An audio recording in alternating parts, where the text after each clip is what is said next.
Assalamualaikum warahmatullahi wabarakatuh. Perkenalkan, nama saya Adista Ayu Rahmadari dari Prodi Ekonomi Syariah. Di sini saya akan menjelaskan materi bab 8 mengenai populasi, sampel, dan teknik sampling. Pengertian populasi. Populasi diartikan sebagai sekumpulan unsur atau elemen yang menjadi objek penelitian. Elemen populasi ini biasanya merupakan satuan analisis.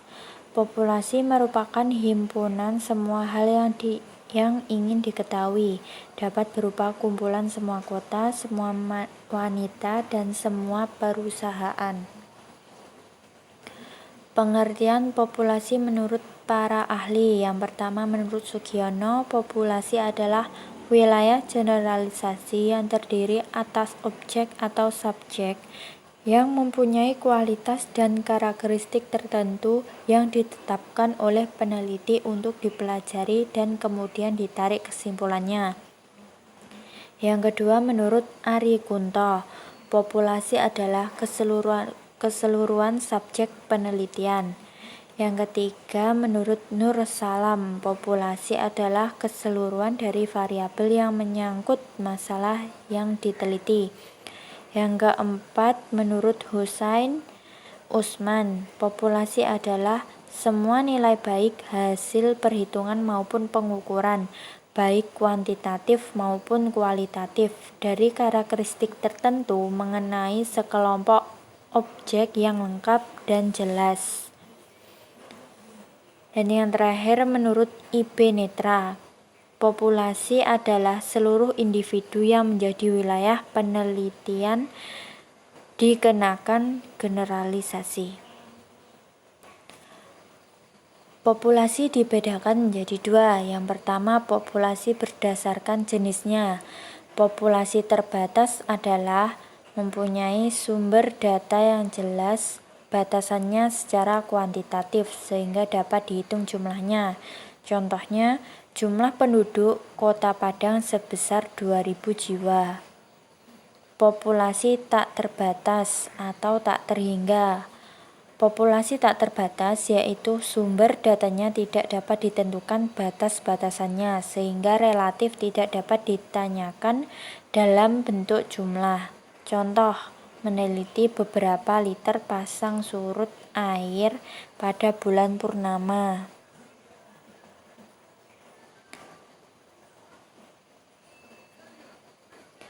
Populasi berdasarkan sifatnya, yaitu populasi homogen, adalah sumber data yang unsurnya memiliki sifat yang sama dan tidak perlu mempersoalkan jumlahnya secara kuantitatif. Populasi heterogen, yaitu sumber data yang unsurnya memiliki sifat atau keadaan yang berbeda atau bervariasi sehingga perlu ditetapkan batas-batasannya secara kuantitatif dan kualitatif. Menentukan populasi tersebut juga dibantu oleh 4 faktor. Yang pertama ada isi, satuan, cangkupan, dan waktu. Contoh, suatu penelitian tentang pendapatan keluarga petani di Kabupaten Jombang tahun 2005. Maka populasinya dapat ditetapkan dengan 4 faktor di atas. Yang pertama ada isi, semua keluarga petani satuan. Satuannya petani penggarap atau pemilik tanah. Cangkupannya Kabupaten Jombang dan waktunya tahun 2005.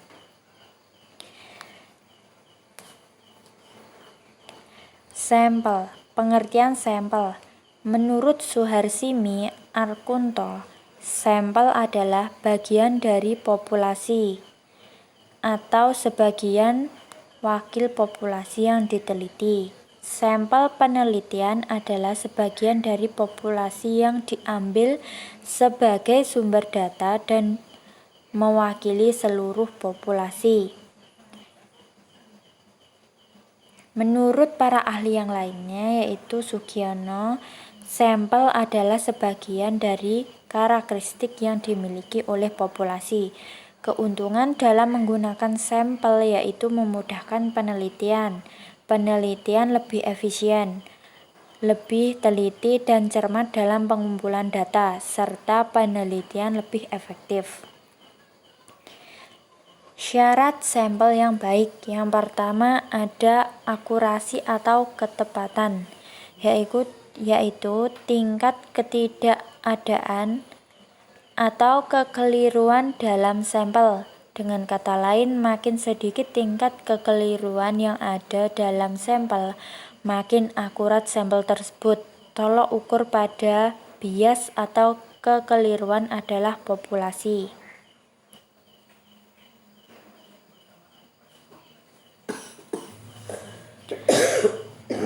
Presisi kriteria. Yang kedua ada presisi kriteria. Kedua sampel yang baik adalah memiliki tingkat presisi estimasi. Presisi mengacu pada persoalan sedekat mana estimasi kita dengan karakteristik populasi. Presisi atau standar error. Nilai rata-rata populasi dikurangi nilai rata-rata sampel.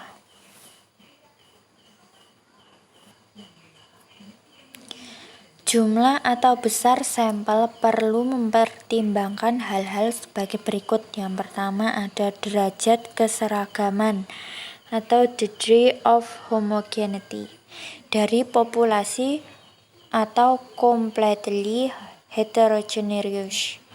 Yang kedua ada presisi yang dikehendaki dari penelitian.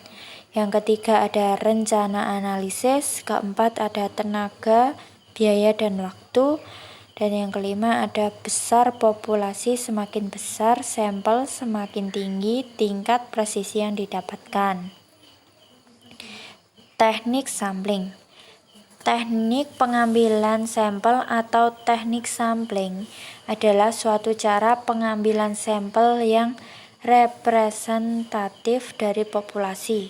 Untuk menentukan sampel dalam penelitian, terdapat berbagai teknik yang digunakan.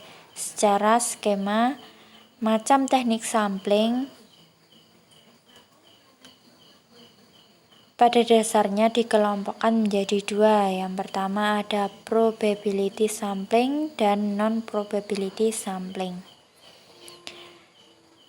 Teknik sampling yang pertama yaitu probability sampling adalah teknik pengambilan sampel yang memberikan peluang yang sama bagi setiap unsur anggota populasi untuk dipilih menjadi anggota sampel.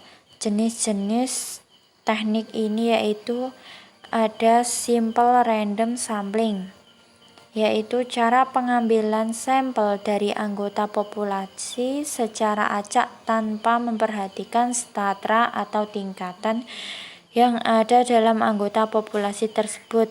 Hal ini dilakukan apabila anggota populasi dianggap sejenis atau homogen.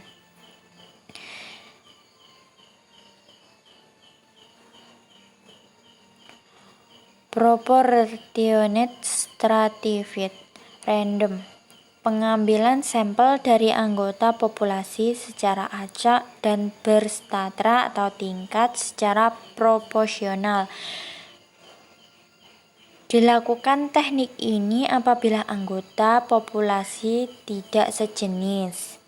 Yang ketiga, disproportionate stratified random. Pengambilan sampel dari anggota populasi secara acak dan berstrata atau bertingkat, tetapi ada sebagian data yang kurang proporsional pembagiannya. Dilakukan ini apabila anggota populasi heterogen atau tidak sejenis. Yang keempat ada area sampling, ialah teknik sampling yang dilakukan dengan cara pengambilan wakil dari setiap wilayah atau daerah geografis yang ada.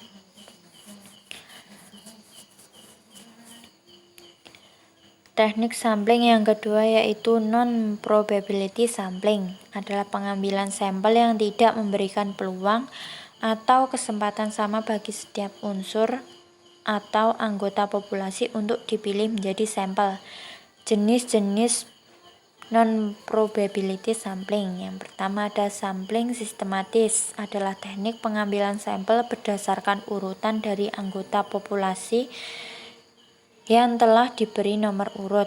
Yang kedua yaitu sampling kuota, adalah teknik untuk menentukan sampel dari populasi yang mempunyai atau memiliki ciri-ciri tertentu sampai jumlah kuota yang diinginkan. Sampling insidental adalah sampel berdasarkan kebetulan, yaitu siapa saja yang secara kebetulan atau bertemu dengan peneliti dapat digunakan sebagai sampel. Bila dipandang orang kebetulan ditemui itu cocok sebagai sumber data. Yang keempat yaitu sampling purposive, yaitu teknik penelitian sampel dengan pertimbangan tertentu. Misal akan melakukan penelitian tentang kualitas makanan, maka sampel sumber datanya adalah orang yang ahli makanan. Sampel ini lebih cocok digunakan untuk penelitian kualitatif atau penelitian yang tidak melakukan generalisasi. Sampling jenuh adalah teknik penelitian sampel bila semua anggota populasi digunakan sebagai sampel. Hal ini sering dilakukan bila jumlah populasi relatif kecil, kurang dari 30 orang, atau penelitian yang ingin membuat generalisasi dengan kesalahan yang sangat kecil. Yang keenam yaitu snowball sampling, teknik penelitian sampel yang mula-mula jumlahnya kecil, kemudian memperbesar ibarat bola salju yang menggelinding yang lama-lama menjadi besar. Terima kasih